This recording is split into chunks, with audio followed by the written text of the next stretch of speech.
6:47 in the morning. A Russian sergeant crawls out of a shattered bunker. His hands are shaking above his head. His name is Andrei Volkov, 34 years old. 2 kids back home in Yekaterinburg.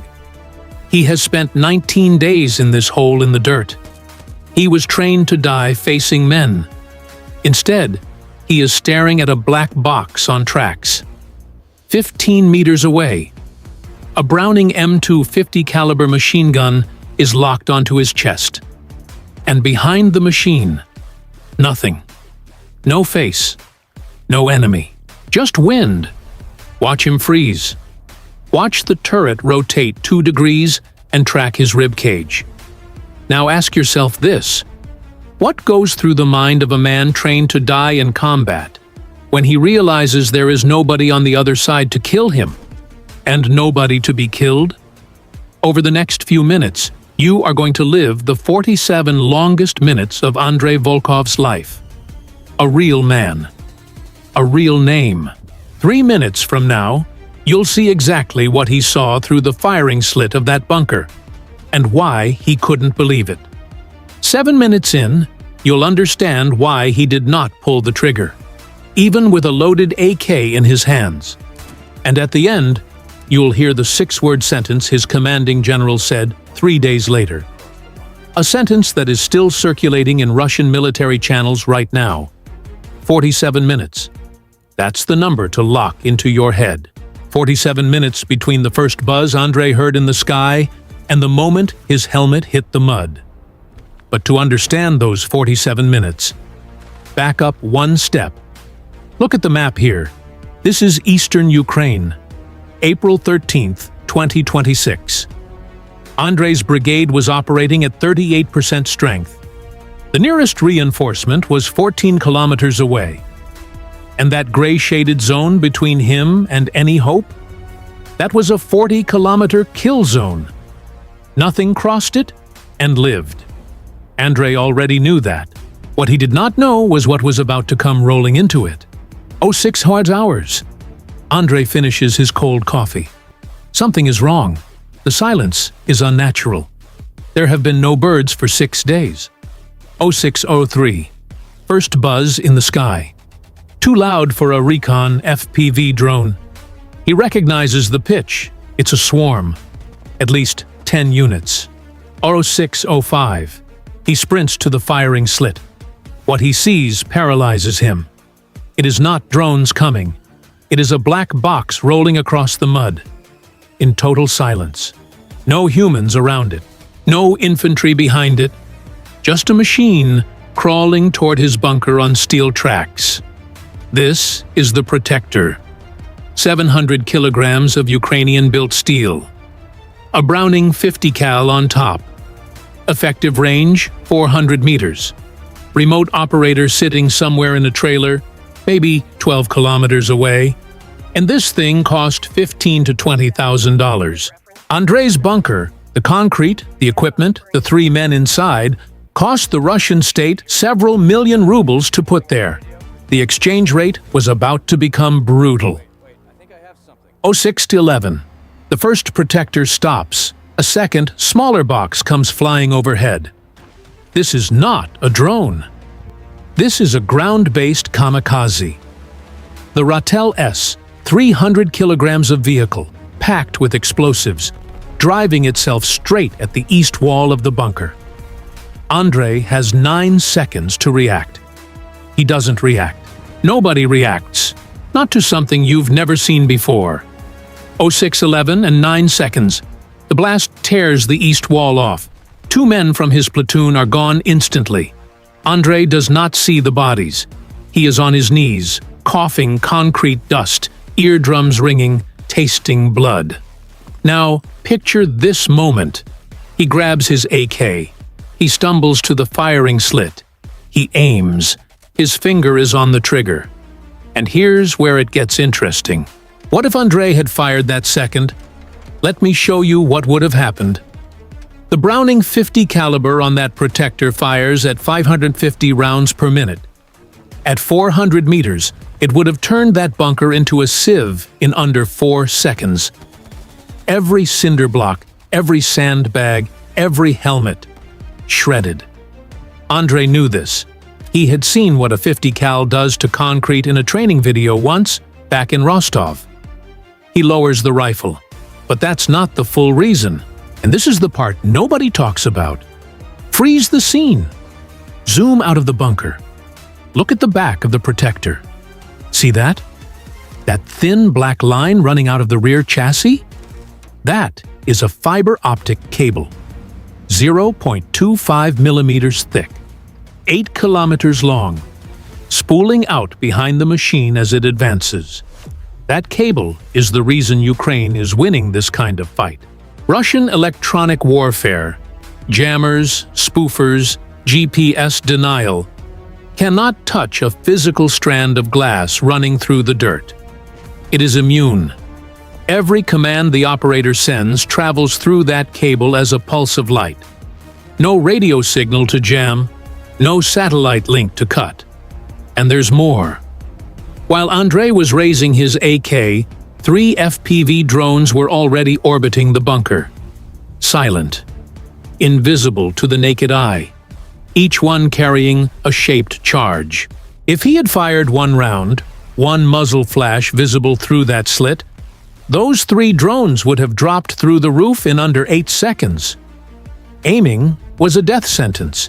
He just didn't know it yet. But something in his gut did. He lowers the AK. He doesn't know why. Later, in the POW camp, he would say he thought of his kids, specifically the photo taped inside his helmet.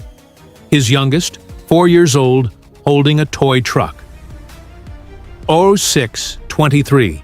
The rifle stays down. Now step back and look at what was actually attacking this trench.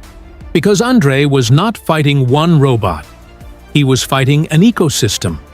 The protector, rolling in with the 50 cal, suppressing the bunker. The Ratel S Kamikaze, blowing the wall. Somewhere behind them, a termite, a 300-kilogram logistics robot, waiting to move in supplies once the position was taken.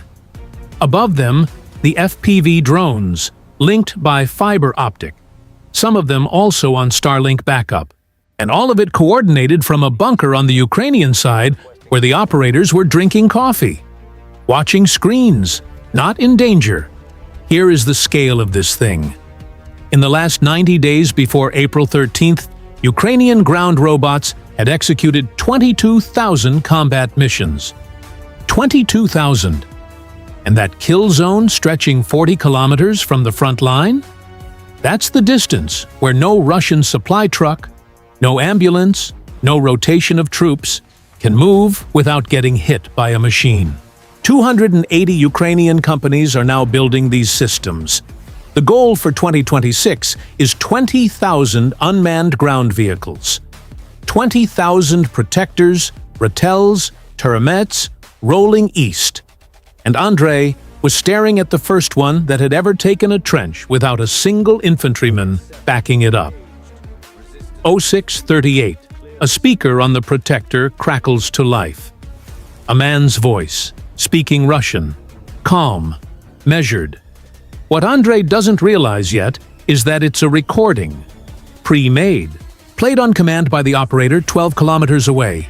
The recording says, "Your position is surrounded. Surrender or be destroyed." Andrei looks at the 2 men left in the bunker with him. Corporal Semyonov, 22. Private Belov, 19. Belov is crying. Semyonov has already dropped his rifle, 0644. Andrei keys the radio, open channel. He screams in Russian, "We surrender!" But to whom? 11 seconds of silence. Then the speaker on the protector answers. Same voice, same recording. "Come out with your hands on your head. Walk to the machine." And that's when the sonar of Andrei's mind picked up something that shouldn't have been there. For the first time in 2,000 years of warfare, the order to surrender was not given by a human victor. Sponsor section, insert here. 0646. Andrei makes the choice. He stands up. He drops the AK. He stacks it against the wall because something in 19 years of Russian army training tells him to stack it, not to throw it. Semyonov goes out first, then Belov, still crying, then Andrei, hands on head, walking across mud toward a machine that could cut them in half at any second. And here is the curveball. The part the Russian command did not see coming. There were no Ukrainians there. Not one. Not hiding in a tree line. Not in a spotter position.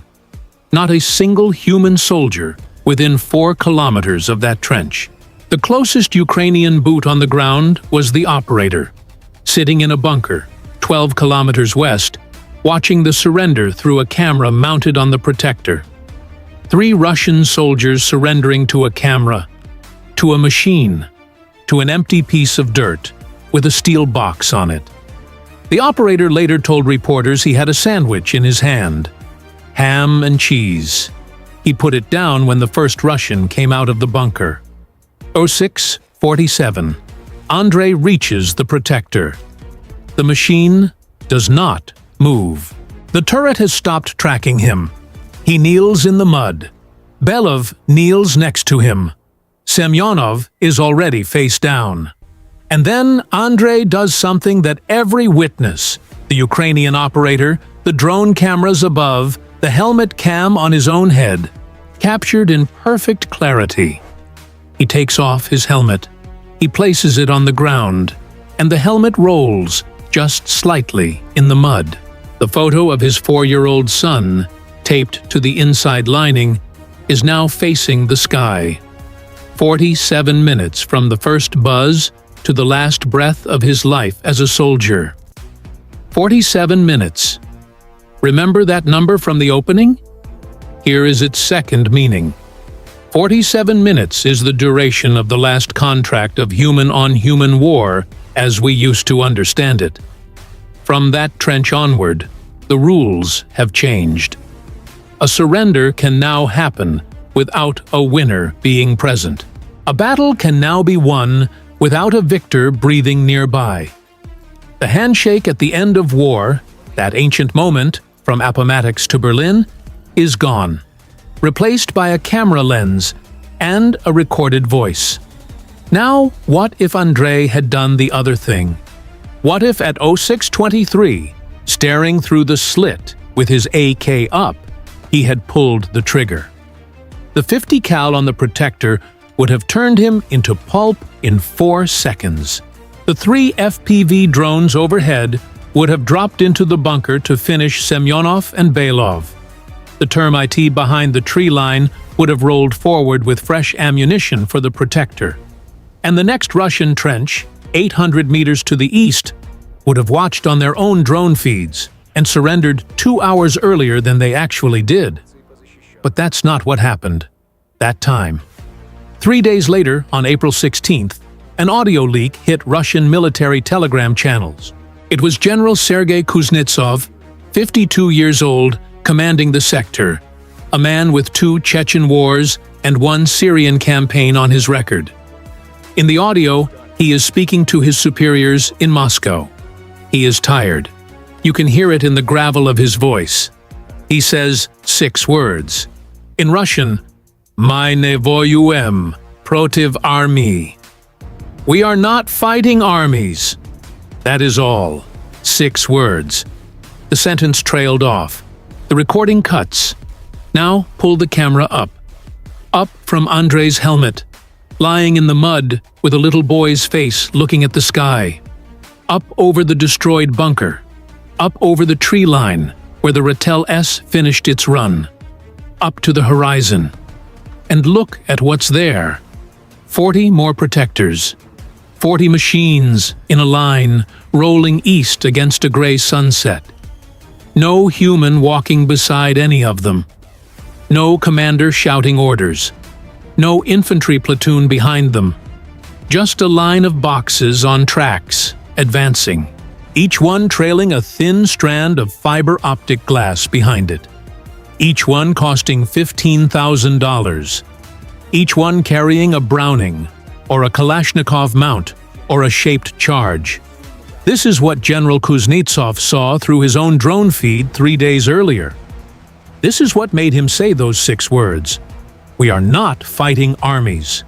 The question the Russian command is asking right now, in Moscow and in field HQs across the front, is the one nobody wants to answer out loud. What do you call war when one side bleeds and the other side only spends money? What do you call victory when the winner is not present to accept the surrender? And what do you call a soldier? A man like Andrei Volkov, trained for 16 years to serve, with 2 kids and a photo in his helmet. When the enemy has decided he is not worth a human life to defeat? Andrei Volkov is alive right now. He is in a POW facility in western Ukraine. He has told his interrogators he wants to go home. He has told them, more than once, that he does not know what happened to him. He keeps asking the same question. Who captured me? And nobody in that facility has given him a straight answer. Because nobody has one. The protector that took his trench is already operating on a different part of the front. Different trench. Different Russians. Same Browning. Same fiber optic cable. Same recorded voice in Russian. Same 47 minutes. So here is the question for you. If you were Andrei on that morning of April 13th, staring through the firing slit at Uro 623, would you have pulled the trigger or would you have lowered the rifle? And if you were on the Ukrainian side, 12 kilometers away with a sandwich in your hand, would you have been comfortable letting a machine accept a surrender with no human on the ground to witness it? Comment below. There is no right answer. There are only the answers we are each willing to live with. If you want to see how the next phase of this war plays out, the protector swarms, the autonomous targeting, the first fully robotic battalion Ukraine is about to deploy, subscribe. We break down operations like this one every week. We make original videos from scratch and animated by humans. So please subscribe to not miss a